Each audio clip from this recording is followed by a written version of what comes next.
우리 사도신경으로 신앙 고백하시겠습니다. 나는 전능하신 아버지 하나님 천지의 창조주를 믿습니다.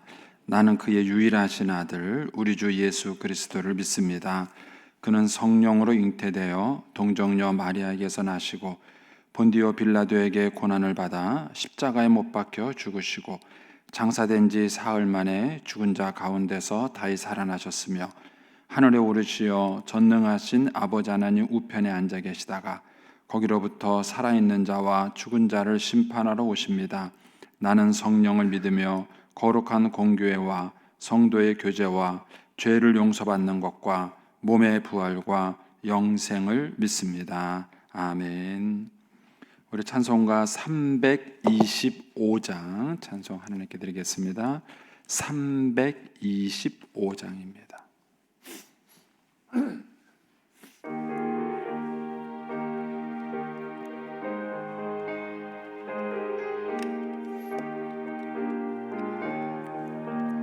예수가 함께 계시니 시험이 오나 겁없네. 기쁨의 근원 되시는 예수를 위해 삽시다. 날마다 주를 섬기며 언제나 주를 기리고 그 사랑 안에 살면서 딴 길로 가지 맙시다. 이 세상 사는 동안에 주 이름 전파하면서 무한한 복나 주시는 예수를 위해 삽시다. 날마다 주를 섬기며 언제나 주를 기리고 그 사랑 안에 살면서 딴 길로 가지 맙시다. 이 세상 친구 없어도 예수는 나의 친구니 불의한 일을 버리고 예수를 위해 삽시다. 날마다 주를 섬기며 언제나 주를 기리고 그 사랑 안에 살면서 딴 길로 가지 맙시다. 주께서 심판하실 때 잘했다 칭찬하리니 이러한 상급 받도록 예수를 위해 삽시다. 날마다 주를 섬기며 언제나 주를 기리고 그 사랑 안에 살면서 딴 길로 가지 맙시. 4절입니다. 주께서 심판하실 때 잘했다 칭찬하리니 이러한 상급 받도록 예수를 위해 삽시다. 날마다 주를 섬기며 언제나 주를 기리고 그 사랑 안에 살면서 딴 길로 가지 맙시다. 아멘. 기도하겠습니다. 좋으신 아버지 하나님, 은혜를 감사합니다. 지난 간밤에도 저희들을 주님의 품 안에서 편히 쉬게 해주시고 또 이 새벽에도 저희들을 주 앞에 불러주심을 감사합니다. 물을 떠난 고기가 살 수 없음과 같이 저희가 주의 은혜가 없이는 살 수 없음을 고백합니다.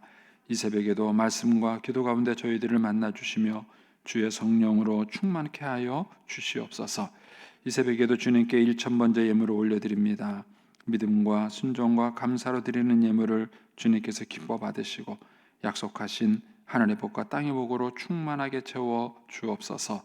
주의 은혜로 종의 가정을 형통케 해주시고 그 자녀들을 축복하여 주시옵소서. 예수님의 이름으로 축복하며 기도하옵나이다. 아멘. 오늘 아침 말씀은 마태복음 13장 18절에서 30절까지 말씀입니다.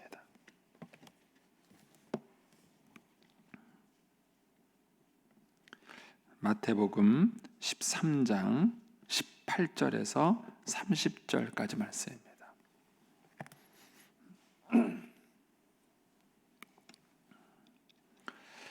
같이 봉독하겠습니다.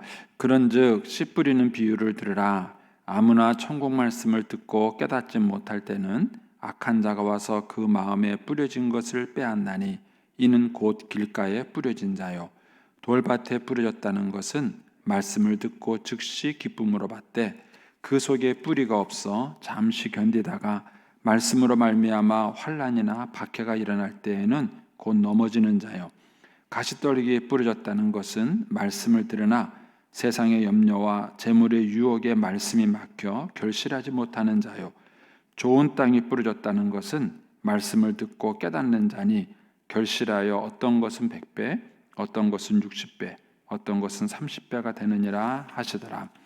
예수께서 그들 앞에 또 비유를 들어 이르시되 천국의 좋은 씨를 제밭에 뿌린 사람과 같으니 사람들이 잘 때에 그 원수가 와서 곡식 가운데 가라지를 덧뿌리고 갔더니 싹이 나고 결실할 때에 가라지도 보이거늘 집주인의 종들이 와서 말하되 주여 밭에 좋은 씨를 뿌리지 아니하였나이까 그런데 가라지가 어디서 생겼나이까 주인이 이르되 원수가 이렇게 하였구나 종들이 말하되 그러면 우리가 가서 이것을 뽑기를 원하시나이까 주인이 이르되 가만두라 가라지를 뽑다가 곡식까지 뽑을까 염려하노라 둘 다 추수 때까지 함께 자라게 두라 추수 때에 내가 추수꾼들에게 말하기를 가라지는 먼저 거두어 불사르게 단으로 묶고 곡식은 모아 내 곡간에 넣으라 하리라.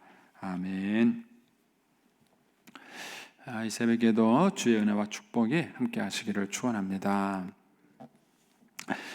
오늘 본문에는 이제 그 예수님께서 씨 뿌리는 자의 비유에 대한 제자들에게 이제 설명을 해주시는 내용이 23절까지 나옵니다. 그리고 이제 24절에서 30절까지에는 이제 천국이란 무엇인가라는 이제 천국 공동체에 대한 이제 설명이 나오는 것이 이제 오늘 말씀입니다. 먼저 그 씨 뿌리는 비유에 대한 이제 주님의 설명을 보시면 이렇게 씨는 똑같은데 그 씨가 심겨지는 이제 밭이 네 종류가 있다라는 얘기를 해주고 있습니다. 19절에 보시면 아무나 천국 말씀을 듣고 깨닫지 못할 때는 악한 자가 와서 그 마음에 뿌려진 것을 빼앗나니 거기 보면은 그 마음에 뿌려진 것을 빼앗나니라는 표현이 나오죠. 그래서 이 네 종류의 밭이라는 것은 마음의 상태를 말하는 것입니다. 그래서 마음의 상태에 따라서 뿌려지는 씨앗, 이 말씀의 씨앗이 맺는 열매가 다르다는 것을 알 수 있습니다. 그래서 우리가 이제 그 씨앗을 뿌리지만 이 마음의 상태가 어떤가 하는 것들을 봐야 됩니다. 우리가 자녀들한테도 이렇게 말씀을 가르칠 때에 우리는 이제 가르치는 데만 집중해요. 그리고 그 자녀들의 마음의 상태가 어떤 상태인지에 대해서 살피지 않습니다. 보통 우리가 이제 농부가 씨를 뿌린다 그러면은 먼저 밭을 뒤집어 엎죠.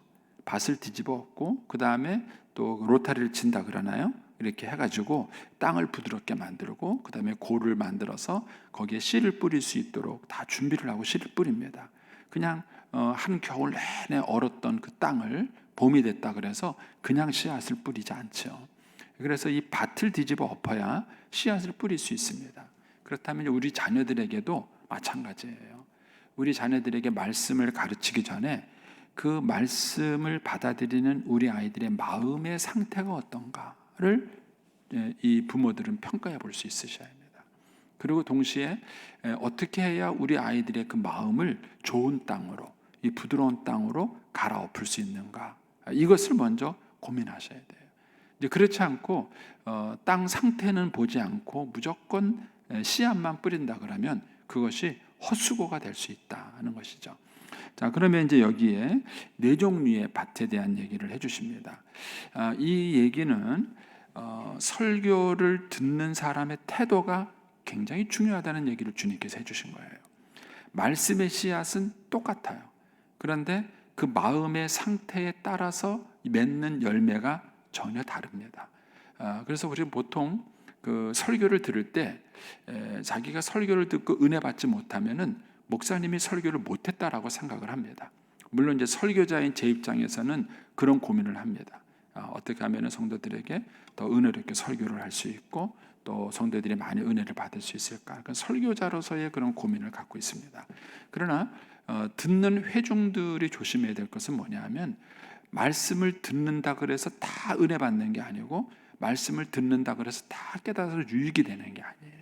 그러니까 설교를 듣는 회중의 책임이 있다는 거예요. 그럼 이제 오늘 본문의 말씀에 보면 그 각 네 밭의 차이를 한번 보세요. 자, 첫 번째 19절 말씀에 보면은 아무나 천국 말씀을 듣고 깨닫지 못할 때에는 이런 말이 나와요. 깨닫지 못할 때에는 이러면은 길가밭에 쓰러진 것과 똑같다는 거예요. 그리고 어떤 일이 벌어집니까? 악한 자가 와서 그 마음에 뿌려진 것, 그 말씀의 씨앗을 뺏어가요. 예수님의 비유를 그대로 따라가면은 새가 와서 그 씨를 쪼아먹는 것입니다. 여러분, 설교를 전하고 말씀을 듣는 것은 영적 전쟁이에요. 그러니까 사람들은 내가 설교를 들을 때 아무 방해가 없는 줄 알아요.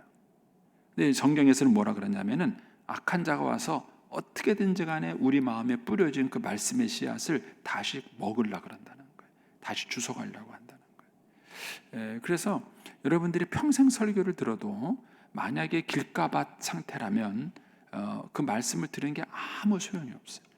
그래서 설교를 듣는 것은 영적 전쟁입니다. 나는 말씀을 들으려고 하고 말씀을 듣지 못하도록 방해하는 세력이 있다는 거예요. 그런데 그것을 방해받지 않으려고 한다 그러면은 거기 보면 이런 표현이 나오죠. 19절에 아무나 천국 말씀을 듣고 깨닫지 못할 때는 이런 거예요.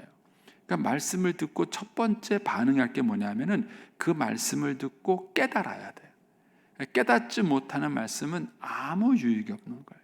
그래서 여러분들이 새벽에 나와서도 깨닫고 가는 게 있는가를 보셔야 돼요.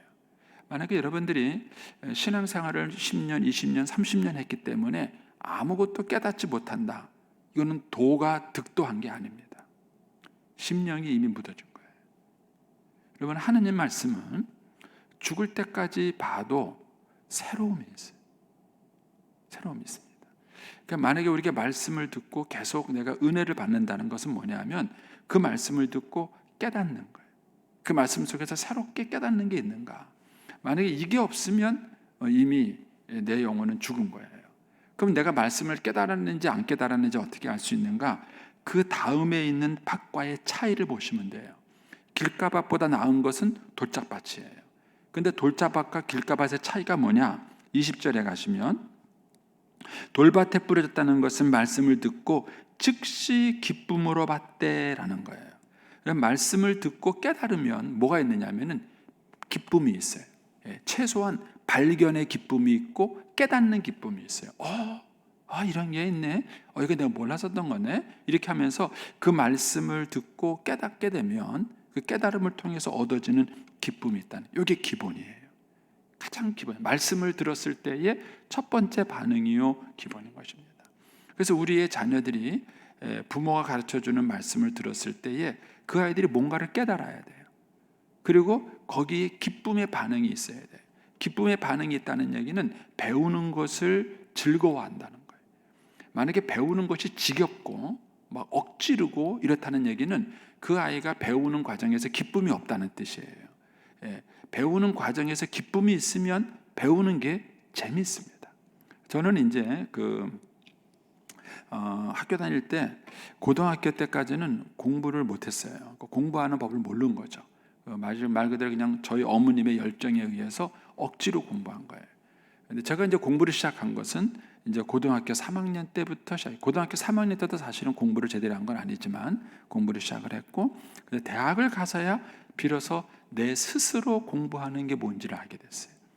근데 이제 공부를 하기 시작하니까는요, 너무 재밌는 거예요. 너무 재밌는 거예요. 그리고 공부하다 보면은 시간 가는 줄을 모르겠어요. 시간 가는 줄을 모르겠고 너무 좋은 거예요. 어떤 때는 이렇게 공부를 해서 배운 게 너무 많을 때는요, 세상이 다 내 것 같아요. 도서관에서 탁 나오는데 막 세상을 다 내가 소유한 것 같은 그런 기쁨이 있어요. 여러분, 우리 부모님들이 자녀들에게 이 공부를 가르쳐, 특별히 성경을 가르칠 때 아이들이 재밌어야 돼요. 신앙은 절대로 지겹지 않습니다. 그런데 우리 부모님들이 신앙 교육을 가르친다 그랬을 때 신앙이 재밌는가? 여러분들도 한번 생각해 보세요. 여러분들도 여러분 스스로 신앙생활을 하면서 신앙생활이 재밌는가? 새벽기도 나오는 게 재밌으셔야 돼요. 좋으셔야 돼요. 예배를 드리는 게 재밌으셔야 돼요. 좋으셔야 됩니다.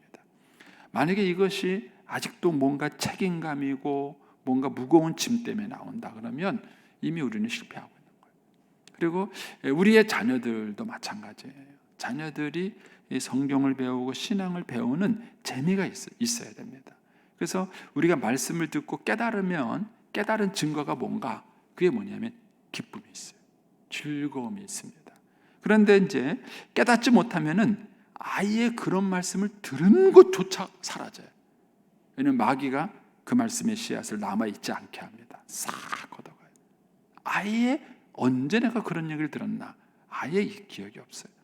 그리고 난 다음에 두 번째 단계가 돌짝밭인데, 이 돌짝밭은 뭐예요? 말씀을 들은 기쁨이 있어야 돼요. 그럼 기쁨이 있는지 없는지는 뭘 알 수 있는가? 그 다음 단계에 있는 밭과 비교를 해보면 돼요.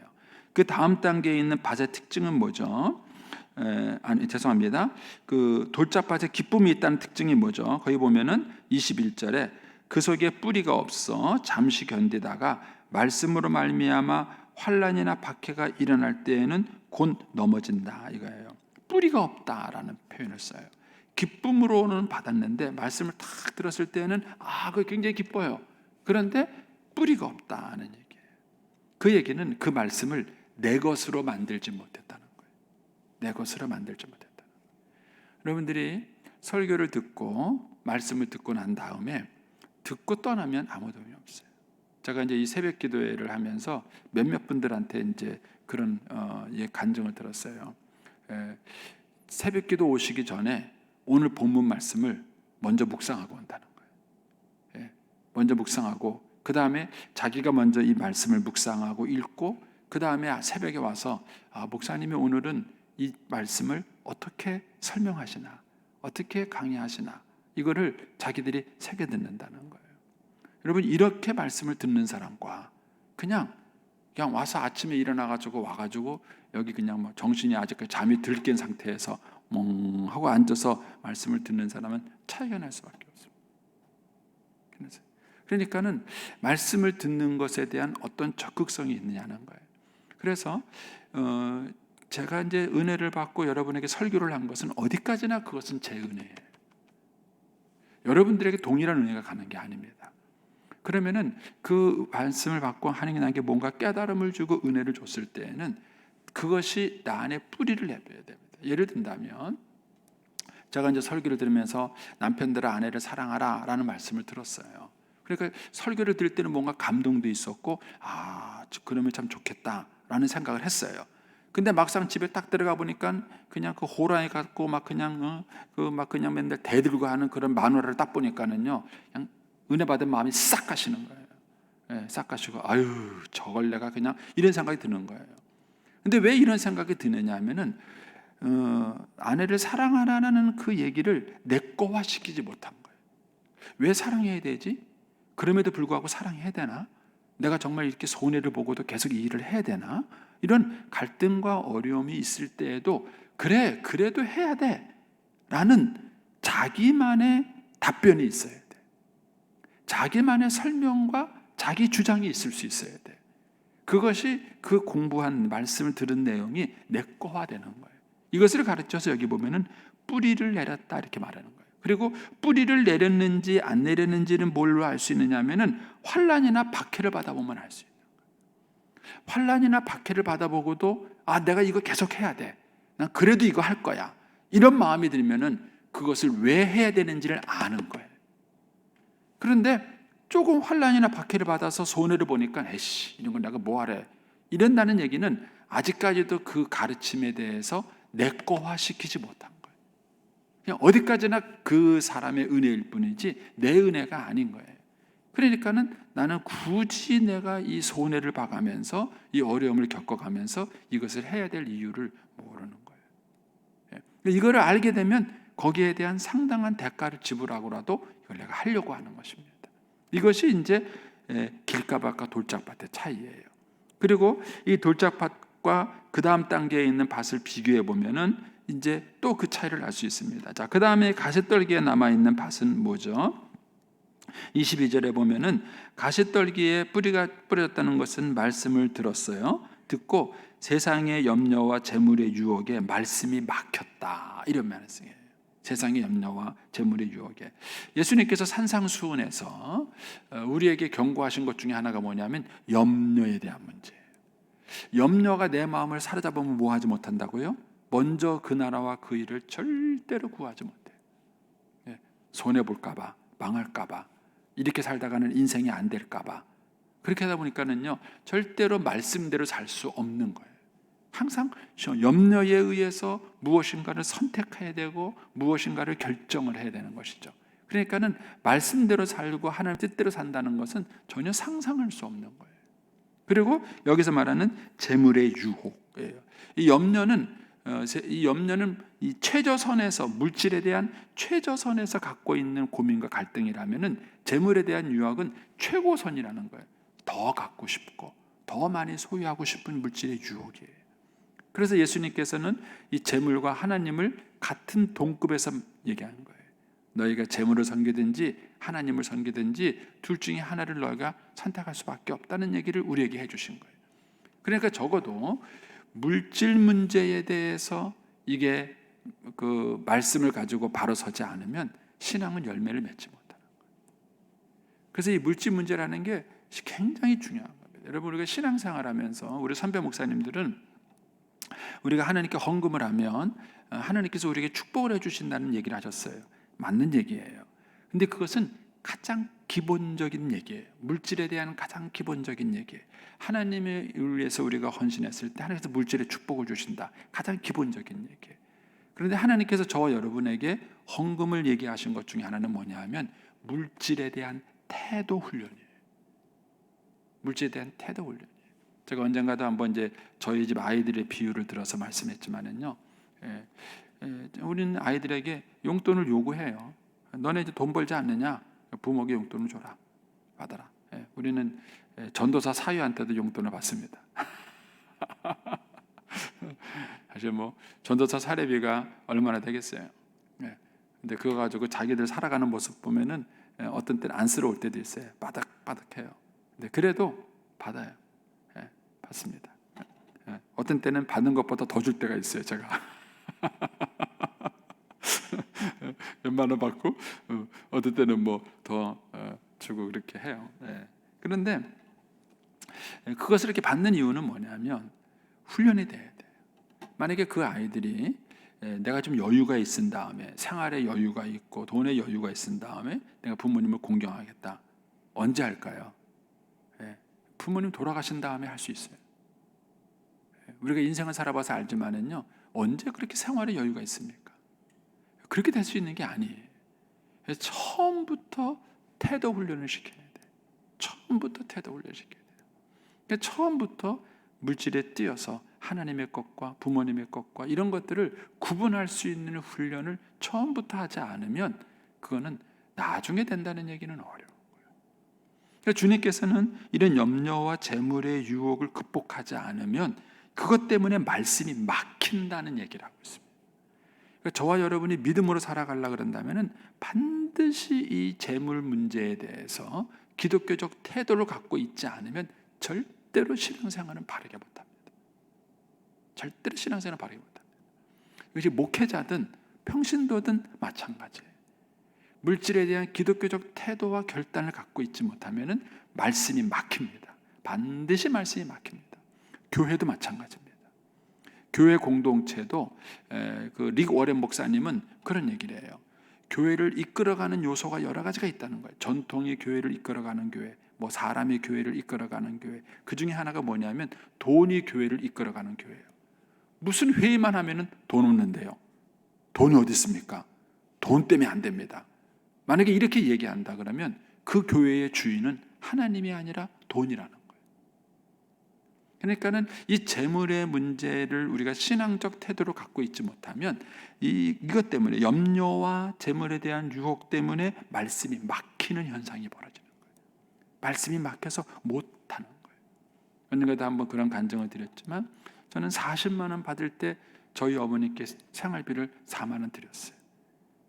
그리고 또 10만 사례비가 오르면 또 11조 드렸어요. 근데 저희 어머님이 그걸 굉장히 좋게 생각하시더라고요. 사실 그 절대적인 그 돈으로 말하면 저희 누님이 저희 어머님한테 저보다 훨씬 더 많이 줬어요.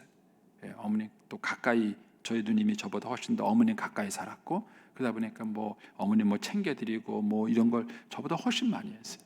근데 저희 어머님이 맨날 우리 누나한테 불평하는 거예요. 전혀는 말이야 저쪽 이 물질 문제에 대해서 불평하시더라고요. 그런데 저한테는 그런 얘기를 안 하세요. 제가 드리는 돈이 훨씬 적은데도 그렇지 않으세요. 근데 왜 그러냐면은 제가 저희 어머니한테 그랬거든요. 어머님 이거 11조입니다. 제가 그랬어요. 근데 우리 어머님이 그 당시에 시장이 별로 없으셨는데 11조라는 생각을 알고 계신 거예요. 이게 11조가 뭔지는 알고 계신 거예요. 그래서 제 생각이 그래요. 우리 어머님 한 번도 그런 얘기는 안 하셨는데 제 생각에 제가 어머님 이거 11조입니다 이렇게 말씀드리니까 우리 어머님이 하나님과 동급 대우를 받는다고 생각하셨나 그런 생각이 드신 거예요. 그러니까 제가 어머니께 뭔가 최선을 다한다는 생각을 하신 거예요. 또 저도 그 돈 드려봤자 뭐 택도 없는 돈이죠. 택도 없는 돈은 저희 어머님 생활하는데 택도 없는 돈이지만 저도 뭔지 모르지만 어쨌든 내가 어머니께 최선은 다하고 있다는 생각이 들어요. 항상 이 돈이 먼저 생기면은요, 그거부터 뛴 거예요. 그게 훈련이 된 거예요. 어렸을 때부터, 어려울 때부터.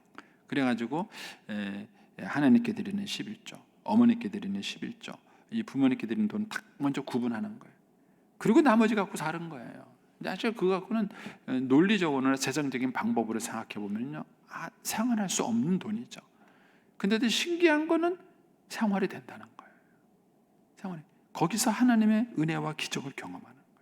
그러니까는 현실적인 욕구 때문에 말씀이 자꾸 막히는 경험을 하는 사람은 절대로 말씀을 갖고 열매를 맺을 수 없어요. 이거를 뛰어넘는 상황이 필요한 거죠. 그래야 말씀이 막히지 않아요. 말씀이 막히지 않고 그 말씀대로 열매를 맺을 수 있게 되는 것이지요. 그래서 이제 네 번째 이제 밭을 얘기하는 겁니다. 좋은 땅에 뿌려졌다는 것은 말씀을 듣고 깨닫고 결실한다. 이 말은 이 앞에 있는 내용의 요약이에요. 적어도 말씀을 듣고 우리가 결실을 맺으려면요, 첫째는 그 말씀을 듣고 깨달고 기쁨이 있어야 돼. 그리고 그 말씀이 내거화되는 뿌리를 내리는 시간, 소위 말하는 묵상 훈련이에요. 제가 거듭 말씀드리지만 여러분들이 매일매일 큐티를 통해서 묵상 훈련을 하지 않으면 말씀의 씨앗이 절대 여러분의 가슴속에 내리지 않습니다. 여러분 지난 1년 동안 제가 설교한 거 몇 가지나 기억하십니까? 저는 설교 준비 하나를 위해서 굉장히 힘을 쏟아요. 그렇게 해서 여러분에게 설교를 하는 거예요. 그런데 그렇게 정성껏 힘을 쏟아서 한 그 설교를 여러분들이 몇 가지나 기억을 하시냐고요. 다 기억 못해요. 근데 그 말씀이 내 거가 될 수 있는 거는 뿌리를 내는 말씀만 내 거가 되는 거예요. 뿌리를 내지 않은 말씀은 내게 되지 못해요. 이 뿌리를 내리는 과정이 뭐냐? 묵상 훈련이에요. 말씀을 적극적으로 묵상하는 이 훈련이 되지 않으면 그 말씀이 뿌리를 내리지 못해요. 그래서 우리 아이들한테도 이 훈련을 반드시 시키셔야 돼요. 말씀을 묵상하는 훈련을 시키지 않으면 부모님이 말하는 얘기는 한쪽 귀로 듣고 한쪽 귀로 흘리는 거예요. 절대로 그 아이의 삶 속에 열매를 맺지 못해요. 그래서 뿌리를 내리는 거고 그 다음에 그 말씀에 대한 대가를 지불하는 거예요. 그리고 재물을 극복하는 믿음이 생기는 거예요. 작은 믿음이 아닌 큰 믿음이 생기는 거예요. 2단계쯤 와야 결실을 맺어요. 그러니까 우리가 하나님 말씀대로 순종하고 산다는 것이 얼마나 어려운가 하는 걸 알 수 있습니다. 그러니까는 4분의 1의 확률이에요. 오늘 이 비유대로라면은 말씀을 뿌렸을 때에 4명 중에 1명만이 말씀대로 살 수 있다는 거예요. 그 정도로 쉽지 않은 문제예요. 그래서 이 말씀의 열매를 맺는데 그 열매를 맺는 것도 뭐예요? 어떤 것은 100배, 어떤 것은 60배, 어떤 것은 30배. 똑같이 열매를 맺는데도요 달라요. 만약에 우리가 똑같은 인생을 살면서 똑같이 신앙생활하면서 뭐예요? 이왕이면은 100배의 결실을 맺을 수 있다면 제일 큰 축복이죠. 그래서 저는 늘 가르치는 자의 입장에서 오랜 세월을 살았잖아요. 근데 이렇게 보게 되면요, 정말 많이 느껴요. 똑같은 하나님의 말씀을 가지고 반응을 하는데 정말 100배의 반응을 하는 사람이 있어요. 반면에 똑같은 하나님 말씀을 가지고 반응하는데 30배의 반응밖에 못하는 사람도 있어요. 어떤 사람은 그 오랜 세월 말씀 듣고도 변하지도 않는 사람도 있고요. 어떤 것이 참된 신앙의 유익함이 있을 것인가 하는 것입니다. 이것을 또 우리가 우리의 자녀들의 입장에서도 한번 여러분 묵상하셔야 됩니다. 우리의 자녀들이 만일 매일매일 말씀을 배우고 그 배운 바의 말씀을 100배의 결실을 맺을 수 있다면 이것만큼 기쁜 일이 없겠죠. 그럼 어떻게 우리의 자녀들을 그런 자녀들을 만들 수 있을 것인가? 이것이 이제 우리가 끊임없이 해야 되는 고민 중에 하나입니다. 자, 그 다음에 이제 24절에서 30절 이 얘기는 이제 이제 시간이 많이 가서 다음에 이제 기회가 되면 또 설교하겠습니다. 하기로 하고 포인트는 이거예요. 천국은 좋은 씨를 제밭에 뿌린 사람과 같다 하면서 천국 공동체가 어떤 것인가를 가르쳐줘요. 예수님께서 말씀하셨죠. 회개하라, 천국이 가까웠느니라. 그러니까 하느님 나라의 공동체를 세우는 것이 예수님의 비전이에요. 근데 이제 이 땅에 시작이 된 그 하느님 나라의 공동체는요, 뭐가 있느냐면은 25절에 가니까는요, 가라지가 반드시 있습니다. 여러분, 교회 안에는 알곡만 있지 않습니다. 가라지가 반드시 있어요. 조심해야 될 것은 뭐냐면은 가라지를 뽑으려고 하면 안 돼요. 가라지를 뽑을까요? 이렇게 물어봤을 때 주인이 뭐라 그러냐면 뽑지 마라. 뽑지 마라. 그러면은 우리가 이런 잘못된 가라지를 그냥 방치할 것이냐? 그렇지는 않아요.